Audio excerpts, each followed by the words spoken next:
Hi, welcome to Last Resorts, How Climate Imaginaries Come to Matter. I'm Zhexi Zhang. I'm one of the pulsos for this working group. I'm an artist and writer, and in this context, I recently published a book called Catastrophe Time, which was about climate insurance, various modes of simulation, forecasting, and modeling, and the kind of various industries at the coalface of climate imagination. Hey, I'm Jacob. I'm the other pulsar working with Gary on this. I am a PhD researcher at the London School of Economics. I'm interested in sort of climate imaginaries and how people think about the future. And my research is looking at sort of speculation around climate breakdown in the Arctic and sort of projections of future shipping lanes.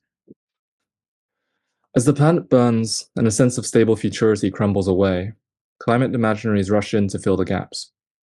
Whether optimistic or apocalyptic, technocratic or personal, these prevailing sketches of the future act upon the present to direct resources, shape policy, and steer the preparation for anticipated scenarios.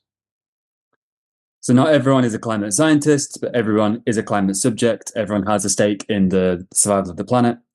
So through insurance schemes and adaptation programs, climate risk and forecasting become transformed into tangible and immediate economic realities for all on the Iberian Peninsula, shaping homes and shaping livelihoods. The temporal register of these kind of climate schemes is typically the normative one, which is the register of economics and finance, which always has to encounter the messiness of real catastrophe when disaster hits. This working group will explore various imaginaries that populate prevailing ideas of climate futures, looking into the politics of preparedness. So the context of the case study for Last Resorts is going to focus on the Iberian Peninsula, but also specifically on the various kinds of disasters that have hit Spain over the last couple of years. From wildfires to floods to energy grid blackouts, Spain and the Iberian Peninsula have lately been subject to escalating climate-related catastrophes. As each year breaks new records in the region and elsewhere, the mounting pile of cases to be studied and lessons to be learned underscore the way in which climate crisis is not a future scenario to be planned for, but a present reality that we're actually a long way from catching up to. So Last Resorts, this working group, looks at the imaginaries, politics, and infrastructures of climate resilience in the aftermath of these devastating events, tracing their interdependencies and ramifications across the region, within Europe and throughout the global system. So through looking at natural disasters, through looking at preparedness for that, through looking at climate resilience and adaptation and all the ways that people kind of measure, index, forecast, bet, prepare for a sort of rapidly changing future and present. Some of the questions we want to ask are like, what futures are being prepared for and for whom, by whom? By what tools and metrics do we measure a crisis? Who shapes the supply chain and what are the expectations and constraints around this? What are we all willing to change, to construct, to give or to give up? Whose speculations matter? Are there last resorts? And we'll consider these questions and explore them through comparative cases that try to grapple with the multi-temporal and multi-scalar contours of the anticipation, governance, and aftermath of catastrophic events. So this working group will look at the politics of preparedness as an ongoing material, technical, and imaginary production. So both the kind of what's happening on the ground, but also what's happening in the narrative, and what are the kind of infrastructures and technologies that communicate and organize that kind of relationship. It'll involve scientific and political institutions, as well as scholars and experts in the sociology of catastrophe, climate communication, and insurance. Outputs will be oriented towards mediating between different actors involved in climate anticipation. We want to put together a pretty broad group with a pretty mixed skill set.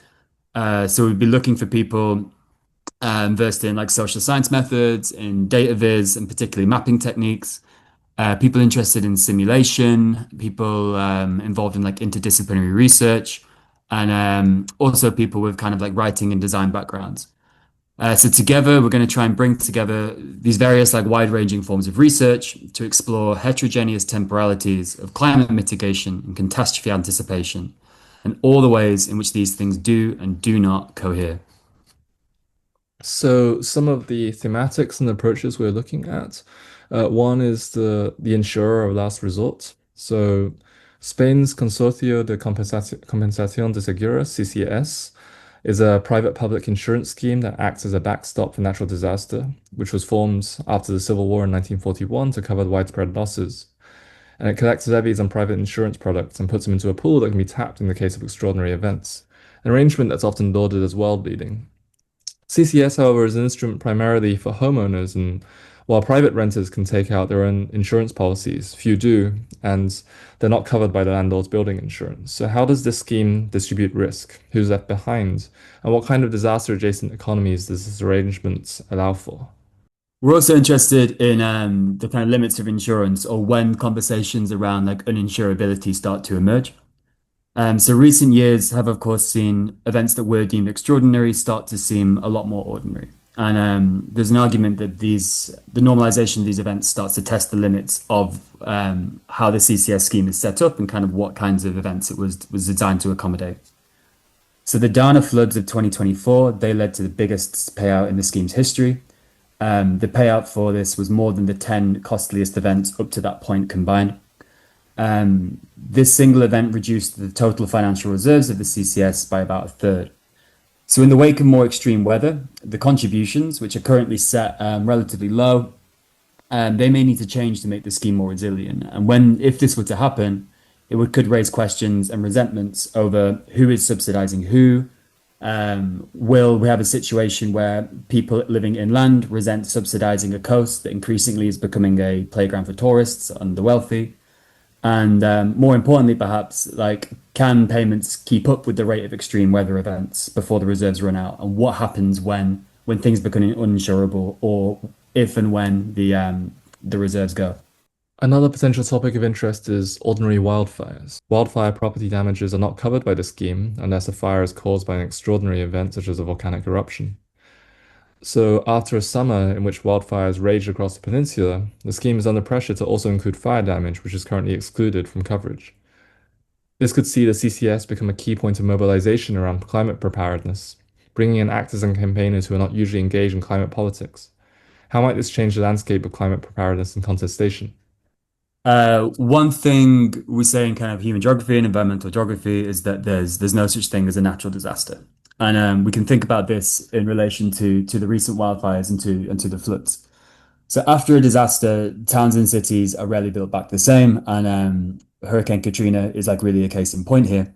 So Katrina in New Orleans ended up being a kind of force of gentrification. So in the years following the disaster, property developers, they swooped in on waterfront land and they built new luxury apartments, and all of this combined to kind of price out working class residents.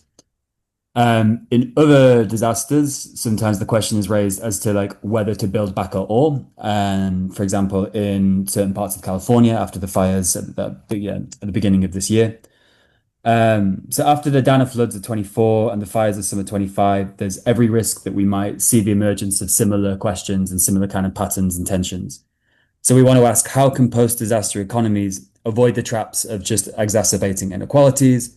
And how can a collectively built idea of home survive the destruction of houses and infrastructure? And finally, the topic of scenario planning. So climate preparedness, forecasts, and interventions all rely on a set of future emission scenarios known as RCPs, or representative concentration pathways. The future looks very different depending on which scenario is used as a baseline. RCP 1.9, for instance, assumes global heating will be kept below 1.5, the target of the Paris Agreement, which the planet is already overshooting. RCP 8.5, on the other hand, assumes that greenhouse gas concentrations will continue to rise throughout the century. These scenarios aren't neutral, and the subtle differences produce vastly different results for forecasts and models. How is climate action or inaction rendered technical through scenario planning, and what politics and power dynamics do these narratives mask or advance?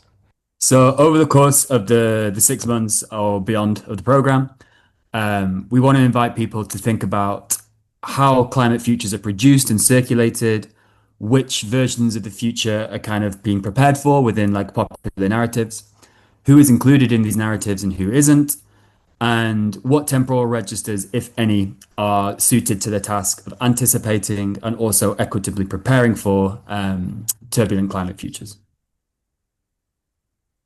Great, thank you.